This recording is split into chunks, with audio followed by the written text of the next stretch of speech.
time to officially begin.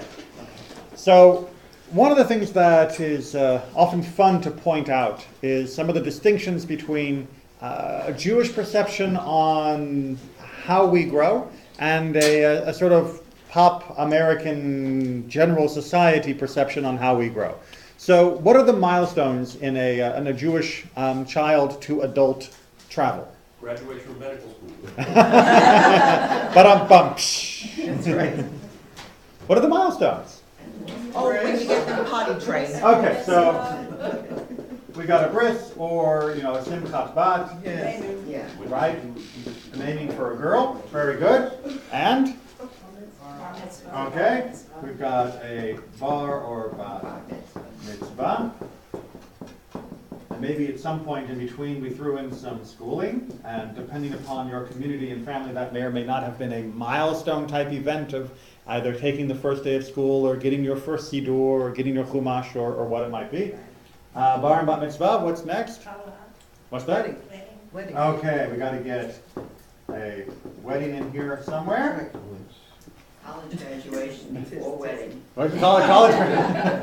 is that a part of Jewish law or Jewish tradition or just Jewish family or? Not Or is that just- a Jewish girl doesn't need to go to college. She needs to learn how to take care of the kitchen and then get married and have children. Not anymore. That's it. Yeah. Oh, yeah. She has to learn all of it. Oh, that's what right now. Okay. Pre-college, though, of course, that doesn't figure into our texts. After you've gotten married, what usually comes next? Children. All right, you need to have your own kids, and then you need to raise them, and so on and so forth. At some point, of course, also in here, you're going to get a job. According to Judaism, you have to be working. But the general pattern is that from this point on, you are going up and up and up in new duty. Right? When you start your school, you now have an obligation to be learning. When you start going to your bar, to get to your bar and bat mitzvah, you are officially responsible for the commandments yourself. You can't blame anyone else anymore. When you get married, you have new responsibilities to your spouse. When you have children, the whole world of new responsibilities. When you get a job, you have new obligations, new duties as well. Judaism's maturation process is essentially a series of ever-expanding and increasing obligations, responsibilities, duties, call them what you will.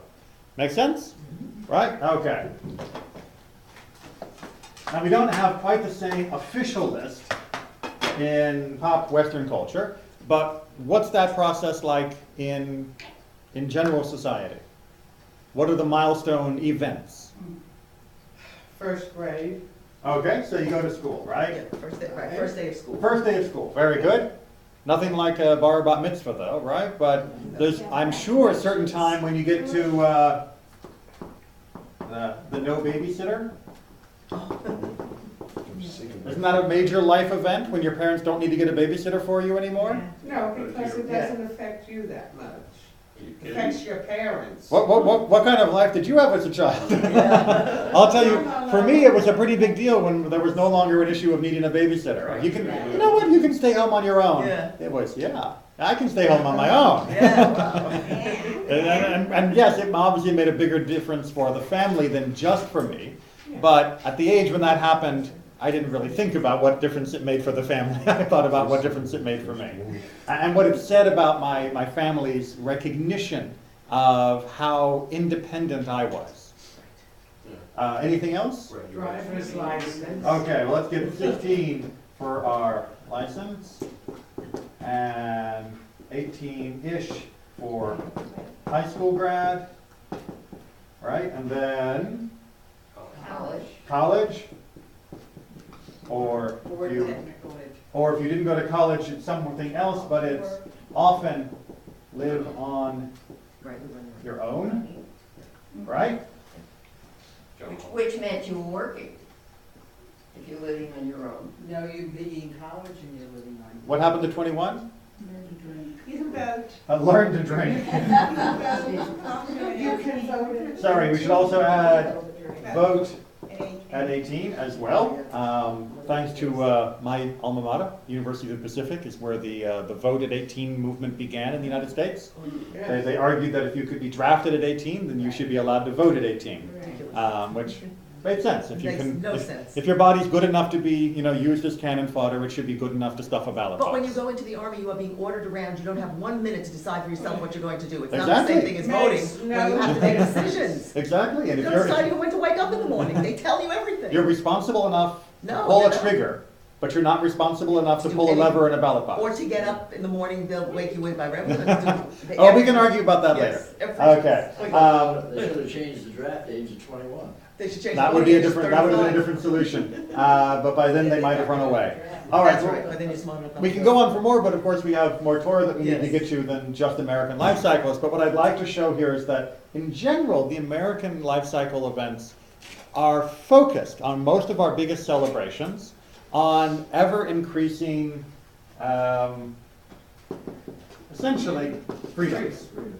Right? You can also say independence, but that's a longer word, which would be harder to write on the board. But essentially, we're going from freedom to freedom to freedom. We get to go to school so that we can learn to do things for ourselves. We don't have a babysitter anymore because we're independent. We're responsible enough that we can be free. We get a driver's license. Now we have the freedom of the car. We graduate. We don't have to go to school anymore. We get to vote. We have all these new rights, these new privileges, these new freedoms that continue, and of course culminating in the ultimate privilege and freedom, the right to get completely smashed, of being drunk. But all of it has responsibilities and duties as well. All of them have duties and responsibilities as well implied, but not required. That is to say, being a good citizen and making an informed vote is the hope, but you get the right to vote whether you will use that right responsibly or not. Being a safe and good driver is the hope, but you get a driver's license whether you are going to be a good or safe driver or not. Same thing for drinking.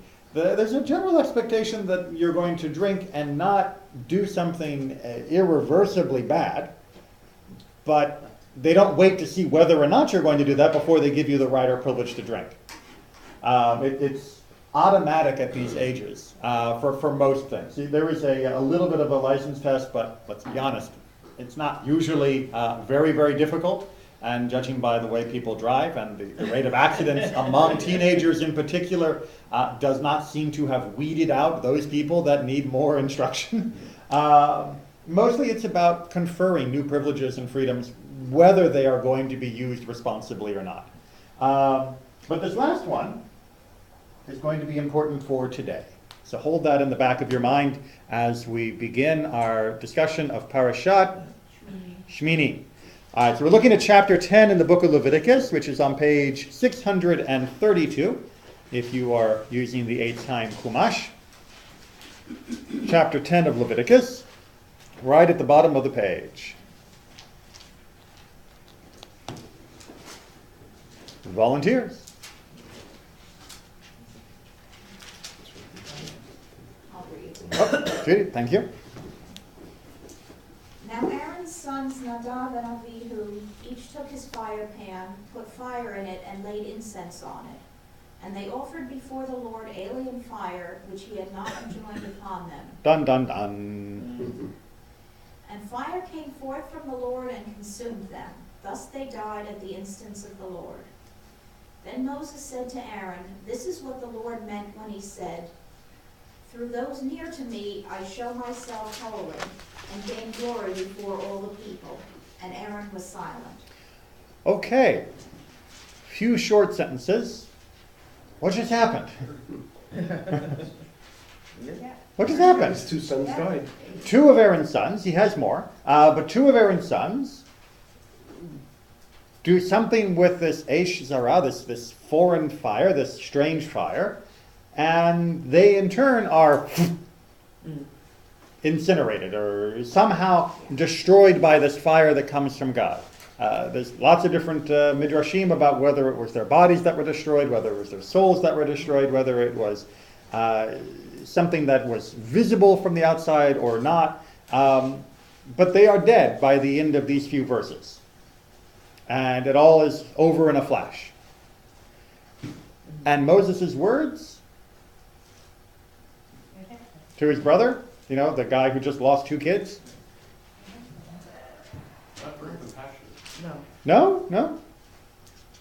Well, it depends kind of how you read it. If you read it as, through those near to me I make myself holy and gain glory before all the people, he could be saying, your sons died a glorious death. That this was, in fact, something positive.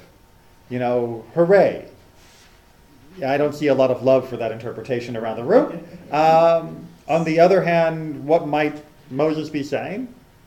There are higher standards for those nearer to God. Right. If you are going to serve at the closest proximity to the point of God's most palatable presence on earth, then you have to, as a representative of the people and as a leader of the people, conform to some higher degree of preparedness and appropriateness in order that God will be properly reflected in the eyes of the people who are watching the ceremony.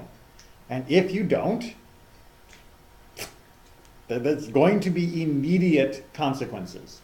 For the rest of us poor schlemiels out here, if we do something wrong, God does not need to zap us in order to make sure that our actions don't have far-reaching catastrophic ramifications, because nobody really cares about us. But if you are standing at the threshold of God's presence on earth and you do something wrong, God has to defend his turf. God has to show that here matters in order that we'll also understand it matters even further away. Because if it didn't matter there, then where would it matter how we behaved? Where would it matter what we were doing? Does that sort of make sense? As a way to interpret Moses' words? So, your kids were doing an important but dangerous job, and they messed up. And unfortunately, because they messed up in such an important and dangerous job, the consequences for messing up were immediate and lethal.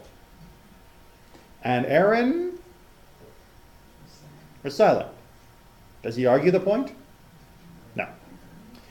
Okay, keep reading. Moses called Mishael and Elzaphan, sons of Uzziel, the uncle of Aaron, and said to them, come forward and carry your kinsmen away from the front of the sanctuary to a place outside the camp.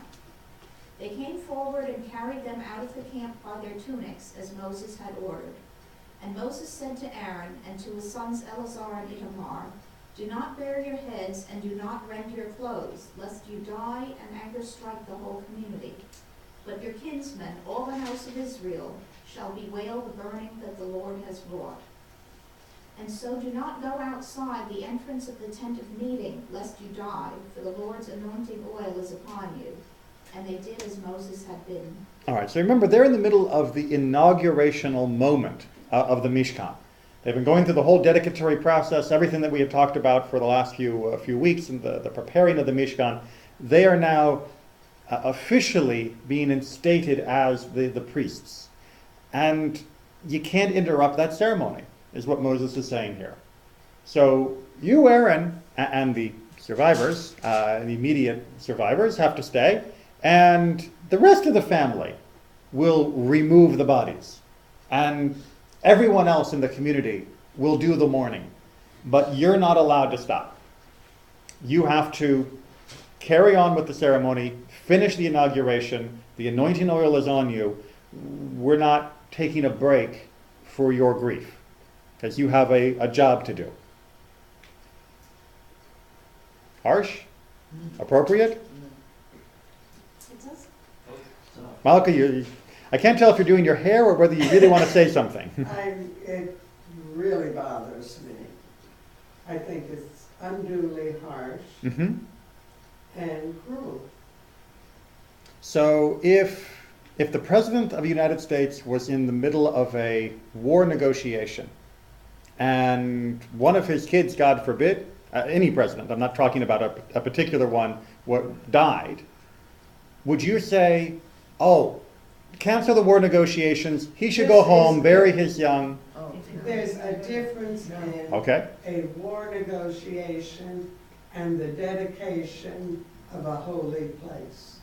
Because in a war negotiation, other people's lives are at stake. In this, only the dedication is at stake. That doesn't seem to be how Moses is viewing it. No, Well, I mean, look at the line at the very end there, right?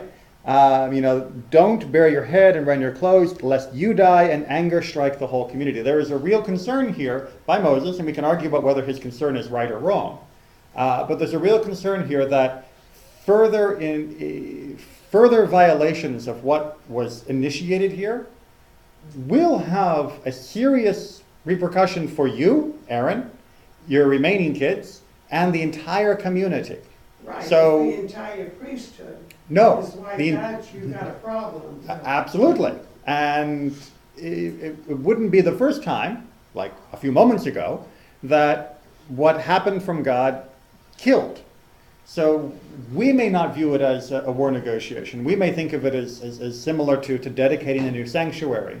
But clearly from the deaths that just occurred and from the warning that Moses is giving, there is more at stake here than simply cutting the ribbon at the front of the tent. And under those circumstances, do we understand Moses' harshness? We can maybe debate within ourselves whether that's theologically appropriate, or whether God should or shouldn't have put such a degree of danger in the midst of the camp. Although you should remember that God warned them and initially said, I don't think I should be allowing you to do this sort of thing because of the danger it will present, and the people begged for it. But if there really was a danger, does it make sense then that Moses would make sure that Aaron and the rest of the people knew what the appropriate thing was to do to make sure that the danger wouldn't spread? Yes. Does this not kind of parallel what Saul did when he sacrificed away from the temple, and God punished him for defiant disregard of God's instructions? Can these boys not do the same thing? So there are a couple instances of people who sacrifice away in ways that they're not supposed to. And that becomes a recurring theme. Some seem to get away with it, some don't, depending upon the circumstances that surround it. But there's something else that I'd like to add into your mental calculation. Would it matter to you? Would you understand it better if the two boys died because they were deliberately doing something wrong, deliberately doing something evil? Does it make a difference?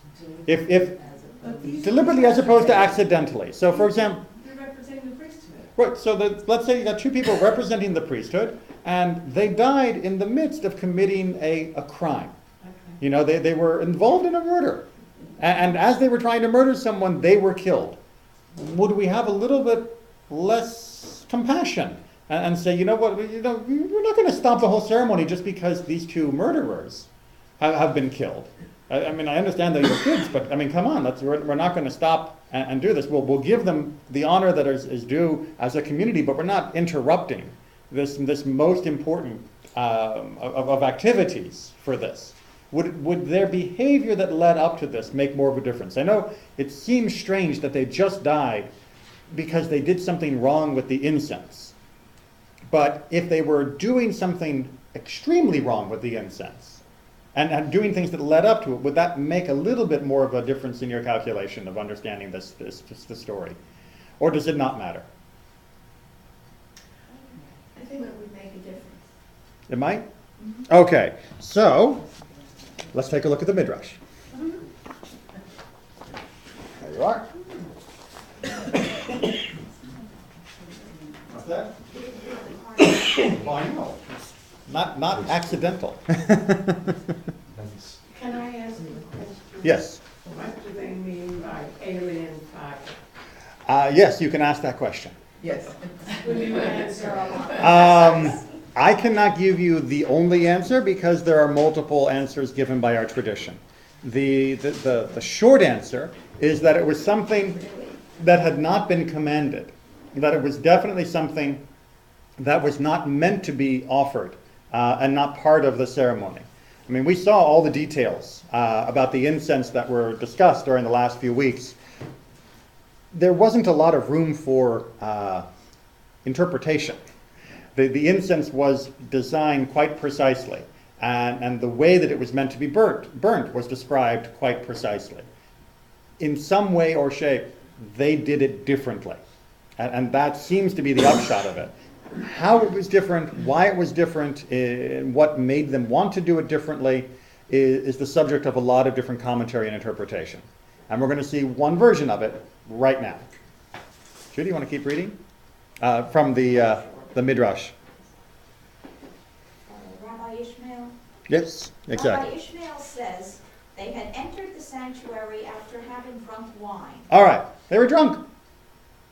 They went into the Holy of Holies. They went in on the most important day of the entire year, the most important day in our nation's history, drunk for their job. I mean, it's like the equivalent of someone, getting behind in the cockpit of an airplane, with 500 passengers, completely blitzed out of his mind. Would you have sympathy for such a person? Probably not. They were drunk, says Rabbi Ishmael. Now, why do we know that they were drunk? Keep reading. The proof is that after their death, Torah admonished the survivors that they may not enter the sanctuary after having drunk wine. All right, now, what do you mean it admonishes them about drinking? If you look at the very next verse, conveniently located at the top of page 635, this is verse 8, the very next sentence after Moses has said, keep going on with the ceremony, we'll take care of your dead, and by the way, verse 8, and the Lord spoke to Aaron, saying, drink no wine or other intoxicant, you or your sons, when you enter the tent of meeting, that you may not die. And Rabbi Ishmael is saying, look at the juxtaposition. Two people just died, and then we get a warning about something to keep people from dying. You think it was coincidental that these two things happen to be back to back? No, because if you think about it, keep reading. What's this similar to? This is analogous to a king who had a faithful attendant. When he found him standing at tavern entrances, he severed his head in silence Kings used to do that. and appointed another attendant in his place. We would not know why he put the first to death, but for his enjoining the second thus, you must not enter the doorway of taverns, from which we know that for such a reason he had put the first one to death. Right, so he's got two guys, and one of them is his number one guy, his attendant, and one day he's sitting there outside of a tavern, in the doorway, that's loitering. The king walks up and turns to the other guy and says, by the way, don't hang out at taverns. Now the king didn't say explicitly, I'm killing you because you're hanging out at taverns and thereby disgracing my name and dragging it through the mud and making people suspect the king by you as being the kind of person who has people who hang out in taverns and who behaves accordingly. But by the order he gives the guy that gets the replacement job, we can infer that that was the problem. See how that inference is working according to Rabbi Ishmael? Okay, keep going. We know from this that they died precisely on account of the wine. For this reason, Scripture showed love to Aaron by directing the divine utterance to him alone. Thus, do not drink wine that will lead to intoxication. If you look back at that verse 8, it says, Vaydeber Adonai El Aharon. Now, if you're a frequent Torah reader in the Hebrew, you'll know that the usual phrase is Vaydaber Adonai El Moshe. And so this is a little jarring if you're a regular Torah reader, because you're just so used to that other phrase of, and God spoke to Moses, and God spoke to Moses, and God spoke to Moses, and God spoke to Aaron and Moses. We get quite a few of those. But just, and God spoke to Aaron? It's like, wait, what? That's rather surprising. And Rabbi Ishmael says that's another giant red flag saying the sentence that's about to come has a very important message for Aaron and his family because of what just happened. What do we think? Plausible? Maybe? But is drinking so bad? Depends how much. Depends how much, time and place. Let's see what Judaism has said about drinking in quite a wide variety of places and see what we can come to. Judy. Now Hannah was praying in her heart. Her lips were moving, but her voice was silent, so Eli thought she was drunk. How long will you act like a drunk? Sober up, Eli told her. No, sir, Hannah replied. I'm just a very sad woman.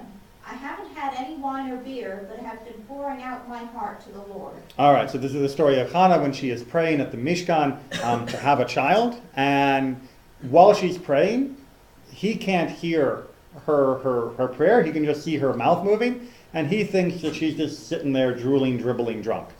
And that's why he chews her out. And of course, she responds in a very strong way, which is good. And in fact, this is the section that the Talmud uses as teaching us a lot about prayer. That prayer should not be a super loud voice, that prayer should be from the heart, that prayer should not be done while drunk. Right? So the next time you think about coming to services after having, 15 shots, reconsider the shots for something that you'll do after services. Maybe. Right? So we have at least the notion here that we don't pray drunk. That's not a good thing. Onward. Or other forms of intoxication as well, right? Any intoxication. Any form of intoxication or altered state, exactly. We wouldn't pray after getting high or something else either. Because there's a lot of religion, of course, that wants you to be in altars. That do encourage many different substances for altering your state. Now, Judaism considers the proper prayer experience to be that which can create an altered sense, rather than using foreign substances to do so. As to the tree from which the first person ate, Rabbi Meir says it was a vine, for there is nothing that causes for a man so much wailing as wine. As it says, and he drank of the wine and got drunk. All right, so who's the quote from or about? No. Noah. Right? Noah gets all the way through the entirety of the destruction of the world. He plants a vineyard and he gets drunk. And he says, I need a drink. And indeed, there are those that say that the reason why he got drunk was because of the catastrophe that he had witnessed and lived through.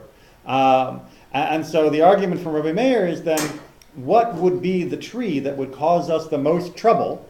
That was the tree of knowledge that we ate when we were back in the garden, because it never says apple. Everyone got that? Never says apple.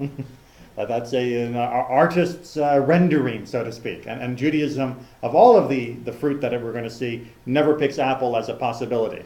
But Rabbi Meir says it must have been a vine. It must have been a grape tree. And it counts as a tree because it is growing from the ground continually and you get fruit from it annually. So that's why they call it a tree rather than a vine. And it must have been grapes because there's nothing that causes us suffering like wine. But Rabbi Nehemiah says it was a fig tree, for the source of the curse proved also to be the remedy, as it is said, and they sewed fig leaves together. As a crude form of clothing. And Rabbi Nehemiah, God bless him, is this beautiful way of looking at it. So Rabbi Meir says, how do we identify the tree? Well, what causes us the most trouble? Rabbi Nehemiah says, how do we identify the tree? Well, how do they seek to solve the problem that the tree had caused? Because there's always a solution somewhere embedded within the curse. It's more of an optimistic way of looking at things. And then we have the more rational way of looking at it from Rabbi Yehuda. Rabbi Yehuda says it was wheat, for a child does not know how to call his mother and father by name before he can taste wheat. Before a kid's on solid food like wheat and such, they're a baby. And a baby doesn't know how to say, mama and abba and use their names and things like that, which means if we're talking about the tree of knowledge, then it must have been a tree that's associated with a gaining of knowledge. And wheat is a threshold of knowledge. When you're able to eat wheat, it means you've reached a certain level of maturity, a certain level of preparedness to know things. So that must have been what they were. And before they ate the tree, they were like infants. Now, yes, trees aren't, or wheat is not a tree. We're in homily land here, so that's okay. All right, but let's make sure we got this idea about wine. Wine is the thing that causes the most suffering. Make sense? Yes? But what do we do on Friday night? We drink wine, and when we do, oh, I erased all that list of the Jewish life cycles. When we do the Brit Milah, what do we have a cup of? Of wine. And when we have the wedding, what do we have? Wine. And Passover, we've got 4 cups of wine, and for Erev Rosh Hashanah, and for Sukkot, and for Purim, we're going to get to in great detail in a bit. There's wine everywhere in Judaism. How can you say that wine is that which causes so much wailing? I mean, that doesn't make any sense. I mean, yeah. What about this next passage from Kohelet, from Ecclesiastes? So I commend the enjoyment of life, because nothing is better for a man under the sun than to eat and drink and be glad. And he's not talking about drinking water. Then joy will accompany him in his work all the days of the life God has given him under the sun. And if you want to make sure we know it's wine, read the next also from Ecclesiastes. Go, eat your bread with joy and drink your wine with a merry heart, for God has already accepted your works. And then one more from the Psalms. Wine gladdens the human heart. All right, so what is it? I mean, is Judaism bipolar about wine?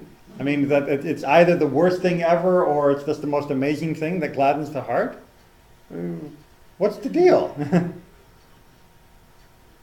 Abuse, What's that? abuse. Abuse is a problem? Well, in nines, in Ecclesiastes 9, it says, accepted your works. It means you've already done your work. Oh, you mean so drinking after your work is okay? It's drinking before or during your work that you've got the problem. Yeah. That's a good way of parsing the sentence to try and bring that out. So abuse might be a good way to put it. I mean, it seems to be that Judaism is saying there is nothing more wonderful nor terrible than wine. And what seems to be the difference is what you do with it. What seems to be the difference is the relationship that you have with it. Does that make sense? Yes. Okay. So let's get a little bit more from the book of Proverbs on this that hopefully can throw things into a sharper relief. Who has woe? Who has sorrow? Who has strife? Who has complaints? Who has needless bruises? Who has bloodshot eyes? Now, do we all know the answer to this? Those who linger over wine, who go to sample bowls of mixed wine. Do not gaze at wine when it is red, when it sparkles in the cup, when it goes down smoothly. Think for a moment. I mean, just imagine somebody who is addicted to wine, which was one of the most common of intoxicants in the ancient world. Just imagine the looking at the wine, that longing of that beautiful red color of it shimmering in the light and just asking you, come, drink me. But of course, In the end, it bites like a snake and poisons like a viper. Your eyes will see strange sights, and your mind will imagine confusing things. You will be like one sleeping on the high seas, lying on top of the rigging. we all know what that little unsteadiness is like. They hit me, you will say, but I'm not hurt. They beat me, but I don't feel it. When will I wake up so I can find another drink? You feel invincible when you're drunk. Again, I don't even feel it. And when you wake up, it's, where's the next drink? 3,000 years ago. Trouble with alcohol is not new, in case you weren't sure. But if we continue in Proverbs, and this is the section that comes right before Eshet Chayil, we'll see a little bit more of an interesting relationship to wine, of how it plays into society, and what we're supposed to be doing. So keep going. It is not for kings to drink wine, nor for rulers to crave beer, lest they drink and forget what has been decreed, and deprive all the oppressed of their rights. All right. Kings and rulers are not supposed to get drunk. Why not? They have too much responsibility. Because they won't be a good king. Remember our list of responsibilities? Well, the very top of the list, which most of us don't ever get to, is be king, which in this hierarchy would be the ultimate power and privilege and freedom. And if you're king, you can do whatever you like. But at the top, it's good to be the king, as Mel Brooks famously quipped.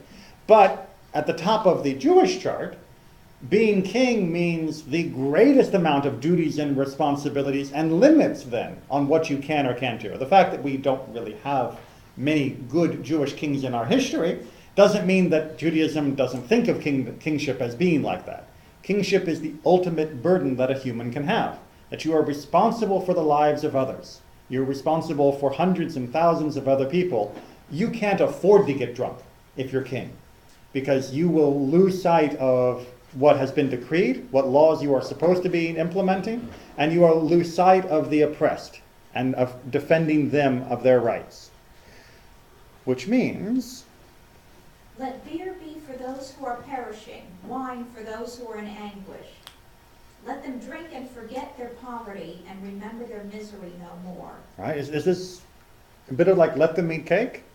If people are poor, if people are suffering, if they are in misery, just give them some wine and they'll forget their troubles.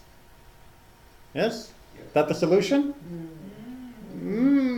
Well, no, only because of the sentences that follow.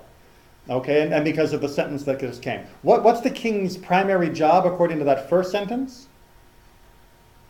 Is to make sure that the rights of the oppressed are not, the oppressed are not deprived of their rights. If they have been deprived of their rights, what will happen to them? They turn to the bottle. If they can't turn to the king, they'll turn to the escape. They'll turn to a way to relieve their suffering through alcohol, rather than to relieve their suffering through justice.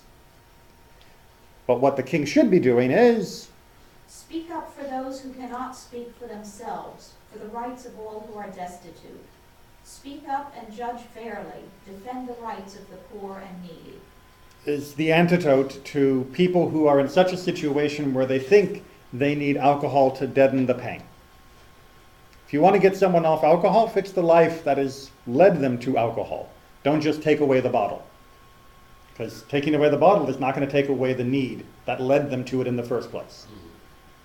And that's the responsibility of those who are in charge of making sure that society looks out for people that are in need. That society does not take away the rights of the oppressed. Make sense? So it can be a solace, but it can also be a cover, a way that hides the real problems. And the true king needs to avoid that. Okay, so a little bit more about drinking, and then we're going to start pulling it back to what we do with it. Do not join those who drink too much wine or gorge themselves, for drunkards and gluttons become poor, and drowsiness clothes them in rags. All right, so just in case you thought Proverbs only thought of people who drink too much as being the poor, it also recognizes that some people choose to drink too much and then become poor.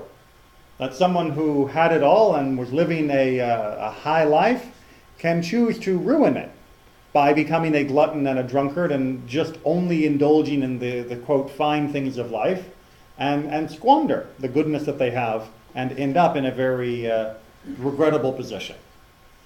All right, one more from Isaiah, just because it's so sharp. Woe to those who rise early in the morning to run after their drinks, who stay up late at night till they are inflamed with wine. They have harps and lyres at their banquets, tambourines and flutes and wine, but they have no regard for the deeds of the Lord, no respect for the work of his hands. All right, so ultimately, if you structure life as a system of self-indulgence, and particularly in a way that is intoxicating and numbing to the mind and to the senses, then you will be moving further and further away from your appreciation of God and his creation. Does that make sense? Yes? Right. So what do we do with Purim? Don't drink till you're drunk. Okay. So, that makes a lot of sense. And we go back to Nadav and Abihu, Aaron's two sons, and we say, yes, they got drunk to the point where they couldn't tell what they were doing, and they were representing the people in this most holy of times, in this most holy of places. We can perhaps understand that the punishment was so severe, that you can't serve God drunk. And you certainly can't serve God there at that point at that time drunk. But on Purim, most people will tell you that there is an obligation. Not just to drink, most people will tell you there's an obligation to get drunk.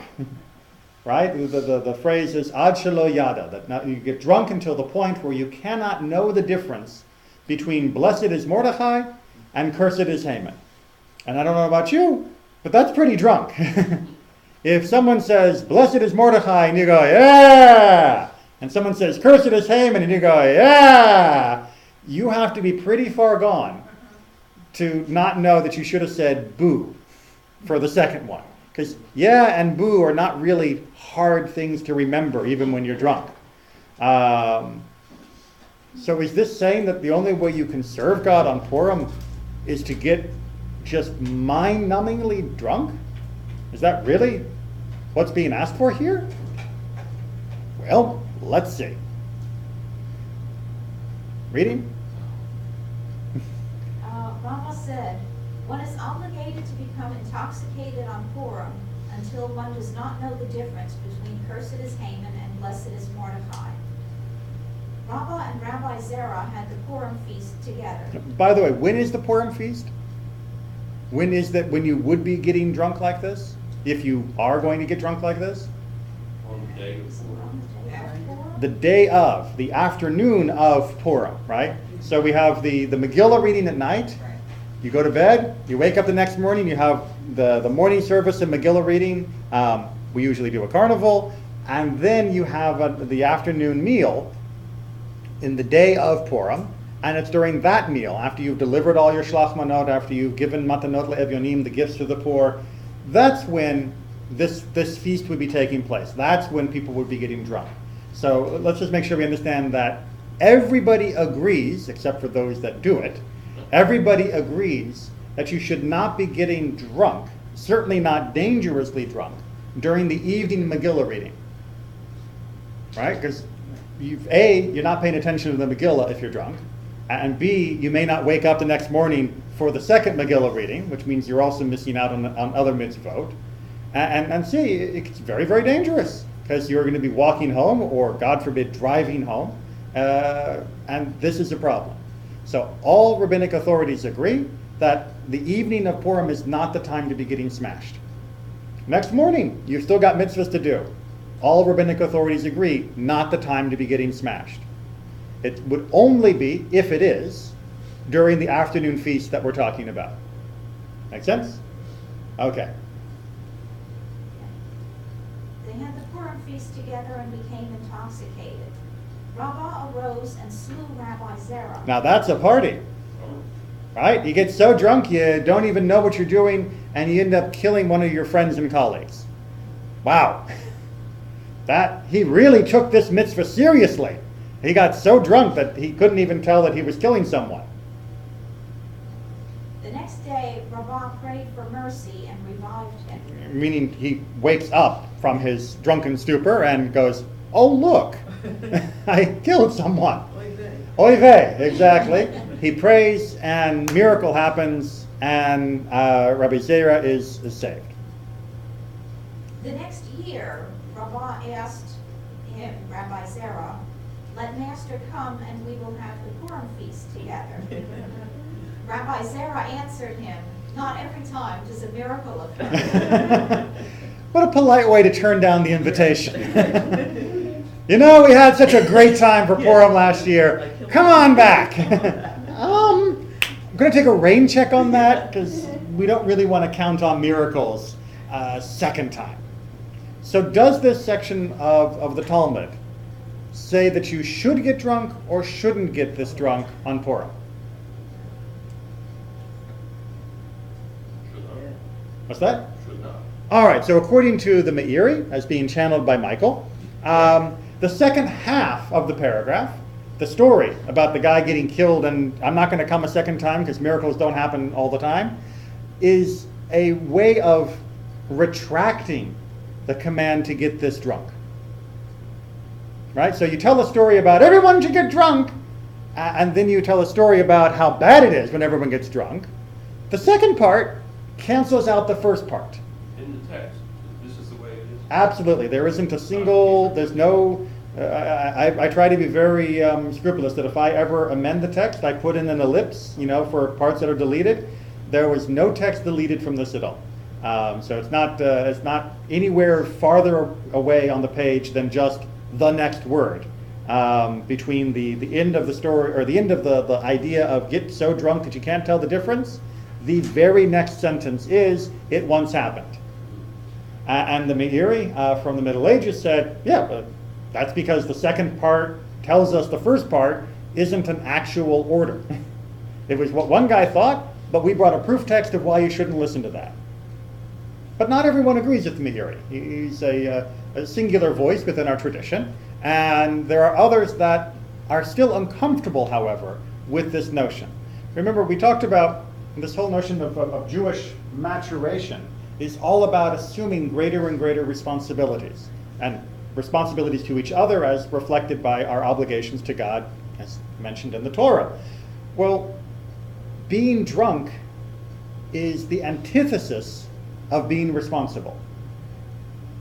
Right? We can sort of see that the whole effect of drunkenness is to remove ourselves from a state of good judgment. And as such, this notion of getting really, really drunk on Purim is very problematic in the minds of many of the legal commentators. So even though they don't go as far as Meiri and say that there's no obligation to drink at all, they definitely want to soften this notion. So let's go ahead and read our next two commentators. Okay. Rabbi Isserles, Mm-hmm. and there are those who say that one need not get too inebriated, rather drink a little more than usual and sleep, for during sleep one is unable to make the distinction. Between Mordechai and Haman. If you're asleep, you don't know the difference either. So that's good enough, right? You fulfilled the letter of the law. And whether one drinks heavily or drinks a small amount, intention toward heaven is required. All right. Very important final sentence from the Ramah. This is in the Shulchan Aruch. Very important final sentence, which is, and if you are drinking, whether it's a lot and you're following the opinion that says you should be getting smashed, or whether it's a little and you're just going to take a little nap and that's good enough, the only reason you should be drinking like this on Purim, more than usual, is because it's part of our religious obligation. You're not drinking because you want to get drunk. You're drinking because you want to fulfill this part of our tradition. I know, that's kind of a buzzkill, right? Why? Because they're trying to say, don't look at this as an excuse to be drunk. Look at this as being something, as part of our sacred tradition. If you're going to do it like this, look at it as part of our sacred tradition, and that you are almost forcing yourself to drink more than you normally would, because you don't want to hold the drinking up as the goal. You don't want to hold the drinking up as the ideal. It's, I've got to drink because I believe it's what tradition has asked of me. Not, woohoo, I get to drink and have a valid excuse this time, unlike all the other nights when I'm lying down in the gutter and I didn't have a good excuse. And unfortunately, many people who get involved in heavy drinking on Purim forget this sentence. They forget when they're supposed to be doing it in the first place, and you see people acting very dangerously in the evening of Purim, and also in the morning in some communities. But more than that, many people are clearly lusting after the drink more than after the ability to fulfill part of our tradition. And that degrades the drinking they're doing to the point that it is everything that is being talked about by Proverbs and the other sections that we read, which are so antagonistic to that type of drinking. That it's one thing to have a glass of wine that lifts the spirits, that makes you feel good, that is a source of joy for our milestones. It's another thing to stare longingly at the liquor in the glass and watch it gleam and feel attracted to it. And if you're feeling that attraction, then you're doing it for the wrong reason. So where did Rava come up with the obligation to get drunk like that? Where did he get his proof of? Well, throughout the entire Megillah. Now, Everybody's drinking. everybody's drinking. Every miracle in the Megillah happens over drinking. Lots of wine parties. Lots of parties in the Megillah. And Rava is really echoing that whole effect. Those were the people who were trying to kill us, so why do we want to imitate them by getting drunk? And Well, but you do have to remember, Esther succeeded by throwing a drinking party in the end, and which is trying, I think, to show us that there's drinking and there's drinking, that there is drinking where the wine is used as an assistant, as an aid to a celebration, as an aid to the performance of a mitzvah, and then there is drinking where the drinking is the purpose. And the drinking of Achashverosh during 180 days, the drinking was the purpose. That was the point. And that's why the whole first chapter of the Megillah is very explicit about how much everyone could drink, however much they felt like. That they were just plowing it down. And then Esther comes and says, well, we're going to have a drinking party, but it's going to be a Jewish kind of drinking party, where the drinking is for a different purpose. In this case, it's going to be getting everything set up so that I can save my people. And that's this ambivalent relationship that Judaism has with wine and with other liquors is really based around that, which is if the liquor and the wine is coming as a secondary component to a celebration or to the performance of a mitzvah, it is required in many cases and recommended in many others. But if you find yourself focusing on the drink as the reason for you're doing what you're doing, then you're missing the point. And you are in fact desecrating the action that you thought you were performing. So let's just give one last reference here from the Kolbo, also from the Middle Ages. One should not get drunk, for inebriation is completely forbidden. There is no greater sin than this, for it causes forbidden sexual relationships, murder, and many other sins. However, one should drink a little more than usual in order to increase happiness, and also to create happiness and comfort for the poor. This is full happiness. Right, that this you're trying to create a happier environment on Purim than usual. And a little extra alcohol than you could normally have or you would normally be able to afford can certainly add to the joyous nature of this type of celebration, especially if you're doing it in a way that includes the participation of the poor in the society. And then that is going to give you a full measure of happiness on this holiday of Purim. But as Kolbo says, the idea of getting completely drunk, on Purim even, is absolutely forbidden. Because how could you ever say, I want to go from this maximal position of responsibility back to zero responsibility because I'm drunk? How could you ever think that Judaism would command that of you? Judaism is all about elevating ourselves and to taking on more and more duties and responsibilities that we perform with joy, not about looking for excuses to lay down those responsibilities by altering ourselves with substances. It just seems like it's not a mitzvah, first of all. It is a tradition, Mm-hmm. but it's treated like a mitzvah among some parties or some Among many. people that I know. Among many that you know and I know as well, and it's non-denominational. I know Jews that are practically atheists, that when it comes to Purim, boy are they strict about the drinking. And I know Jews that are, of conservative and reform or Orthodox communities, that whatever other mitzvahs they do or don't do, or whatever their theology may be, when it comes to the drinking on Purim, boy are they strict. I mean, it seems to be such a big deal. Don't get it. Well, Because, you can have a drink. It's not prescribed or forbidden. it's not as though Purim's the only day of the year that we get to drink. Absolutely. Getting drunk is forbidden. If you want to have a glass of wine with dinner, it's fine. Whatever it is. Absolutely. And I just never could see why they just lost their minds on Do we have time to address Simchat Torah? We can do that in just one quick second. Let's finish up this comment first, though, because I think the answer is very much what Proverbs and Isaiah say, which is that alcohol over many, even those that are not alcoholic, even those that are able to live a fully functioning life and truly are not getting drunk like that continuously, will, when they have an excuse or have a reason that they feel is acceptable in their community, will go too far after the drink rather than after the celebration, which is the bridge to Simchat Torah. unfortunately, because of this attitude that Michael's describing that many people have, which is, woohoo, we get to really get plowed on Purim, there has become in many communities and in the minds of many, even in parts of other communities, that every real celebration involves getting at least a little drunk. And I've seen on Simchat Torah people who think that for every hakafah with the Torahs that you go around, that you need to be doing the lachayims and you need to be, getting the whiskey out and it's fun and to get the little kids drunk and all sorts of things like this because they associate joy with liquor.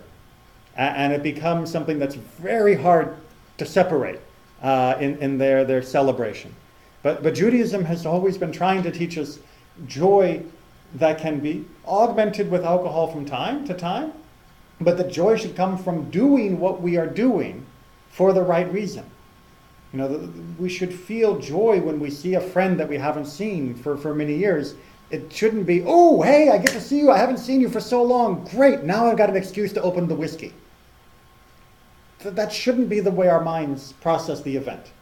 When we celebrate Simchat Torah, it's like, yes, we've completed the Torah and we get to read it again. We are so thankful that God gave us this gift. We'll lift a glass and say, cheers, that's fine. But to say, great, now I have a good excuse to get drunk, is missing the point. And the problem is, of course, is that our tradition has said this explicitly for 3,000 years, and it has been explicitly ignored by those who choose to ignore it for 3,000 years. But that doesn't mean we stop saying that. So, hence today's class. Any other questions or final thoughts? All right. I like the comment where it says, do not gaze at wine when it's red, when it sparkles, and when it goes down smoothly. So if you drink rotten wine, you're exactly, we're obligated to have rotten white wine. well,